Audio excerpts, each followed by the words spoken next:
பொதுமக்களை பேரழிவுல தள்ளக்கூடியவங்களா இருக்கக்கூடாது. தன்னுடைய சுயநலத்துக்காகவும் சுய லாபத்திற்காகவும் பொதுமக்களை பேரழிவில் தள்ளுபவர்கள் யாருமே சிறந்த தலைவர்கள் அல்ல. இதை பொதுமக்கள் புரிந்து கொள்ள வேண்டும். இத்தகைய பல்வேறு தகுதிகளை உடைய ஒரு திருவள்ளுவர் பாராளுமன்ற வேட்பாளர் தான் திரு சசிகாந்த் செந்தில் IAS அவர்கள். அவரை ஆதரித்து கை சின்னத்தில் வாக்களித்து பெருவாரியான வாக்குகள் வித்தியாசத்தில் வெற்றி பெற செய்ய வேண்டும் என்று இரு கரம் கூப்பி கேட்டுக்கொள்கிறோம். அது மட்டும் இல்லாம பாத்தீங்கன்னா பல்வேறு சட்டங்கள், பொதுமக்களுக்கு எதிராக வந்த சட்டங்களை பத்தி தான் இப்ப விளக்க போறோம். அது பாத்தீங்கன்னா இந்த மின்சாரத்தை தனியாருக்கு தாரவாத்து கொடுத்துட்டாங்க. இது யாரோட சொத்து? ஏன்னா அவங்க அப்பா வீட்டு சொத்தா? கிடையாது, பொதுமக்கள் சொத்து. பொதுமக்கள் சொத்து. அத்தனை 145 கோடி இந்தியர்களுக்கும் பொதுவான ஒரு சொத்தை தனியாருக்கு தாரவாத்து கொடுத்து இன்னைக்கு முன்னாடி 300 ரூபாய் 400 ரூபாய்க்கு எலக்ட்ரிசிட்டி பில் வந்துச்சு. இன்னைக்கு எவ்வளவு எலக்ட்ரிசிட்டி பில் வருதுன்னு பாத்தீங்க அப்படின்னா 1500, 1200, 2000, 3000 கடை கரண்டுக்கு வந்து அதுக்கு டிஃபரெண்டா பில் போட்டிருக்காங்க. இந்த பில் இன்னைக்கு மட்டும்தான்.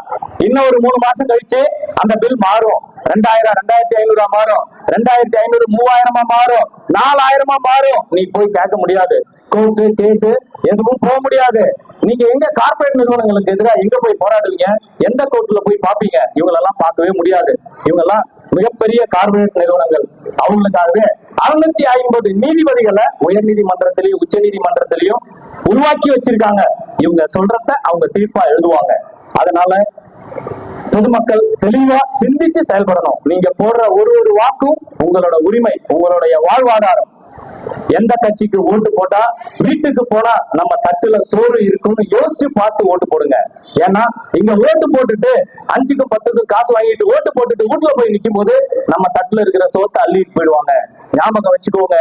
ஒரு கொடூரமான கும்பல் பல்வேறு கொள்கைகளை திணிச்சு பல்வேறு பிரச்சனைகளை கொடுத்து ஒரு தேர்தல் பிரச்சாரம் கூட சிறப்பாக நின்று ஒவ்வொரு இடத்துலையும் பேச விடாம புதிய புதிய சட்டங்களை தேர்தல் கமிஷன் மூலமா நடத்திட்டு இருக்காங்க.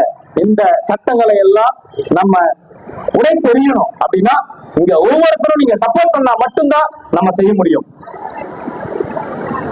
இப்ப இந்தியாவில இருக்கிற ஒட்டுமொத்த எலக்ட்ரிசிட்டி போறோம் ஒரு தனிநபர் கையில இருக்குது. அவருதான் அதானி. அவரோட கண்ட்ரோல்ல தான் ஒட்டுமொத்த எலக்ட்ரிசிட்டி போர்டும் இருக்கு.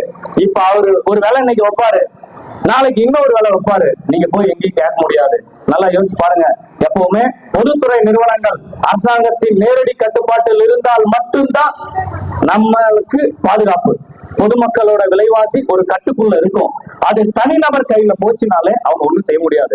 அவங்களுக்கு என்னெல்லாம் தேவையோ அதுக்கு ஏத்த மாதிரி அவங்க விலைவாசியை ஏத்திக்கிட்டே இருப்பாங்க. நம்ம போய் கேட்க முடியாது. அதுக்கப்புறம் பாத்தீங்கன்னா டெலிகாம் செக்டார்ங்கிறது எல்லாருக்கும் தெரியும். தொலைத்தொடர்பு துறை. இந்த தொலைத்தொடர்பு பாத்தீங்கன்னா இப்ப ஜியோ நிறுவனம் மட்டும்தான் ஒர்க் ஆகும். வேற எந்த நிறுவனமுமே ஒர்க் ஆகாது. அந்த மாதிரி ஒரு சிஸ்டத்தை கொண்டு வந்துட்டாங்க. உங்களுக்கு 1 வருஷம் வைஃபை ஃப்ரீ, நெட் ஃப்ரீ தரேனாங்க. என்ன பண்ணீங்க? எல்லாரும் போன் வாங்குனீங்க, டச் ஸ்கிரீன். அப்போ இந்த டச் ஸ்கிரீன் போனை உங்களை வாங்க வச்சாங்க. அந்த டச் ஸ்கிரீனுக்கு அடிமையாக்குனாங்க. 1 வருஷம் ஃப்ரீயா கொடுத்தாங்க. அதுக்கப்புறம் ஏன் ஃப்ரீயா கொடுக்கல? யாராவது கேட்டிருக்கீங்களா? இல்ல ஏதாவது போராட்டம் நடத்திருக்கீங்களா? அதான் அவங்களோட டெக்னிக். தெரிஞ்சுக்கோங்க அவங்க எப்படி உங்களை வந்து அவங்களுக்கு அடிமையா மாத்துறாங்கன்னு.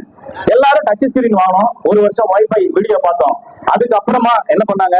அந்த சிஸ்டத்தை 50 ரூபாய் இருந்தது 100 ரூபா ஆக்குறாங்க, 100 ரூபாய் 200 ரூபா ஆக்குறாங்க. அப்புறம் வந்து 1 GB 2 GB அப்படின்னு ஒரு ஸ்கீம் கொண்டு வந்தாங்க. அதனுடைய ஃப்ரீக்வன்சியை கம்மி பண்ணாங்க. இப்ப நீங்க இந்த 10 ரூபா 5 ரூபா 20 ரூபாய்க்குலாம் நீங்க ரீசார்ஜ் கார்டே பார்க்க முடியாது. எல்லாத்தையும் மொத்தமா மார்க்கெட்ல இருந்து டிமாலிஷ் பண்ணிட்டாங்க. இப்ப நீங்க வாங்கினீங்கன்னா 200 ரூபா 300 ரூபா அந்த மாதிரி தான், 99 199 அந்த மாதிரி தான் பில்லு. இதுலயும் உங்களுக்கு இன்கமிங் காலுக்கு ஒரு சார்ஜ் போடுறாங்க. அதுல பாத்தீங்க அப்படின்னா அதாவது உலகத்திலேயே இன்கமிங் காலுக்கு சார்ஜ் போட்ட முதல் நிறுவனம் நம்ம ஜியோ நிறுவனம் தான். வேர்ல்டுல எங்கேயுமே கிடையாது. எப்படி அப்படின்னா மொபைல் நிறுவனம், அதாவது அவுட் கோயிங் நம்ம பேசுறதுக்கு மட்டும்தான் நம்ம போன்ல வந்து காசு போட்டு பேசணும்.